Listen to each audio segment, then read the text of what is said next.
আমরা দুজনেই একসাথে চলাফেরা করেছি, খেয়েছি, উঠে বসা সব কিছু একসাথে হয়েছে।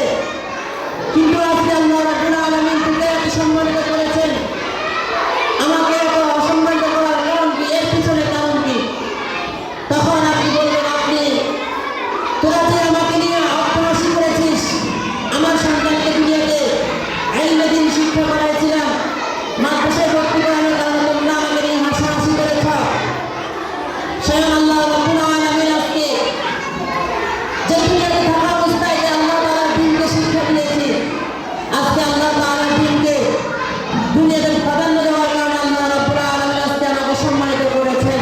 তখন তারা হয়তো বা ভয় থাকবে, আল্লাহ রাব্বুল আলামিন আপনাদেরকে সম্মানিত করবেন এবং যারা আপনাদেরকে দুনিয়াতে তিরস্কার করত, সেই তিরস্কারের ফল তারা কাল কিয়ামতের দিন কঠিনভাবে ভোগ করতে হবে। এজন্য সম্মানিত উপস্থিতি, আমরা যারা আমাদের সন্তানদেরকে মাদ্রাসায় ইলমে দ্বীন শিক্ষা করাইতেছি, মাদ্রাসার জীবন অনেক বড় কষ্টের একটা জীবন। খাওয়া দাওয়া থেকে নিয়ে, ঘুম থেকে নিয়ে শুরু করে শুরু থেকে শেষ পর্যন্ত একজন সন্তান পরিপূর্ণভাবে আলেম হওয়া পর্যন্ত যে কত কষ্টের, কত ত্যাগ স্বীকার করা লাগে, সেই ত্যাগ শুধু সেই তালিবুল ইলম জানে, অথবা সেই তালিবুল ইলমের বাবা জানে যে কত কষ্ট করে তার সন্তানকে সে হাফেজ করেছেন অথবা আলেম বানিয়েছেন।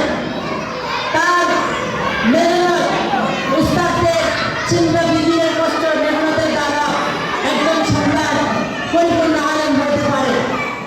এজন্য আপনাদের সন্তানদেরকে মানুষ করতে হলে আপনাদেরকে অনেক রকম বাধা আপনাদেরকে পার করতে হবে। এলাকার মানুষ আপনাদেরকে কত কথা বলবে, আপনার পাশের ভাই আপনাকে অনেক কথা গালমন্দ করবে। আপনাকে এসবগুলো সহ্য করেই আপনার সন্তানের ভবিষ্যতের কথা চিন্তা করে সামনের দিকে অগ্রসর হতে হবে।